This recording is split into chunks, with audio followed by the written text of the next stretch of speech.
Hello बच्चों, let's see the question. In a triangle A B C R is equals to, हमारे पास चार option है, s minus a 10, capital B by 2, second option s minus b 10, capital C by 2, third option s minus b 10, b capital B by 2 and fourth option है s minus a 10, capital C by 2। अब firstly हम क्या लिखेंगे, इसका की concept. सो की concept for this question क्या है हमारे पास? की concept for this question is delta हमारा क्या होता है? एरिया ऑफ ट्राइंगल, और इसकी वैल्यू क्या होती है हमारे पास? Under root s, s minus a, s minus b और एस माइनस सी, ये वैल्यू होती है। अब हमारे पास क्वेश्चन में क्या गिवन है? वी हैव, हमें ट्राइंगल एबीसी में आर की वैल्यू निकालनी है। अब आर हमारा क्या होता है? R is equals to delta S होता है, ठीक है। और डेल्टा की वैल्यू क्या है हमारे पास? ये है हमारे पास under root s, s minus a, s minus b और एस माइनस सी, ये है। और हमारे पास अपॉन पे है एस। अगर हम इस एस को जो न्यूमरेटर में है इसे हम अलग लिखें अंडर रूट करके, और बाकी टर्म्स को अलग लिखें, एस माइनस ए और एस माइनस बी और एस माइनस सी, और अपॉन में क्या है हमारे पास? एस। तो ये इससे हम कैंसिल करेंगे, अगर इससे इसे कैंसिल करेंगे तो ये हमारे पास क्या आ जाएगा? यहाँ आ जाएगा हमारे पास स्क्वायर रूट ऑफ एस। तो इसे हम क्या लिख सकते हैं?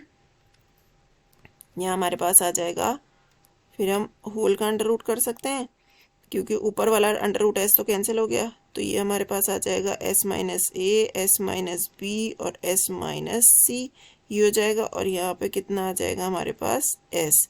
ये कंप्लीट अंडर रूट है। और अब हम क्या करेंगे? अब हम multiply by multiplying and dividing by S minus B से हम मल्टीप्लाई और डिवाइड कर देंगे। तो हमारे पास क्या आ जाएगा? ये था हमारे पास under root of S minus a, s minus b और s minus c upon s, और इससे मल्टीप्लाई डिवाइड करेंगे तो ये हमारे पास क्या आ जाएगा? Under root of S minus B से, ठीक है। तो ये हमारे पास क्या आ जाएगा? एस माइनस बी और एस माइनस बी। तो इसे हम क्या लिख सकते हैं? दोनों जगह पे S minus B under root में है तो इसका क्या हो जाएगा? स्क्वायर, और ये आ जाएंगे बाहर स्क्वायर रूट से, तो ये हो जाएगा एस माइनस बी ये। और यहाँ हमारे पास क्या आ जाएगा? S minus a, s minus c upon s, s minus b. अब हमारा 10 बी बाई 2 किसके इक्वल होता है? ये होता है हमारे पास एस माइनस ए और एस माइनस सी और एस माइनस बी के इक्वल, ये इसके इक्वल है। तो यहाँ हम 10 बी बाई 2 वैल्यू पुट कर सकते हैं इसकी, ये हो जाएगा 10 बी बाई 2, और यहाँ हमारे पास क्या आ जाएगा? एस माइनस बी, और ये किसकी वैल्यू चल रही थी? ये चल रही थी आर की। ये तो हमारा वैल्यू आ गई आर की एक value. Similarly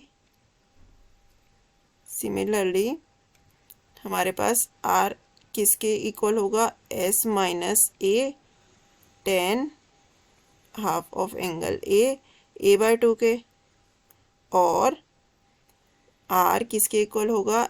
S minus c 10 of half angle of C, ये हो जाएगा सी बाय 2, ठीक है। तो यहाँ बी होगा तो यहाँ पे भी हाफ एंगल ऑफ बी ही होगा, और यहाँ ए होगा तो यहाँ पे भी हाफ एंगल ऑफ ए होगा, और यहाँ सी होगा तो यहाँ पे भी हाफ एंगल ऑफ सी होगा। अब ऑप्शंस चेक करते हैं हमारा कौन सा ऑप्शन सही बैठ रहा है इसके अकॉर्डिंग। यहाँ ए है पर यहाँ हाफ एंगल ऑफ बी है, यहाँ बी है पर यहाँ हाफ एंगल ऑफ किसका है? सी है, ये तो नहीं होगा। यहाँ फोर्थ ऑप्शन, अगर पहले हम फोर्थ ऑप्शन देखें तो यहाँ ए है और यहाँ पे हमारा हाफ एंगल ऑफ सी है, तो ये भी नहीं होगा। यहाँ बी है हमारे पास और यहाँ पे भी हमारा हाफ एंगल ऑफ बी है, तो ये हमारा क्या हो जाएगा, करेक्ट ऑप्शन हो जाएगा। आई होप बच्चों आपको ये सॉल्यूशन समझ आया होगा। Thank you and best of luck.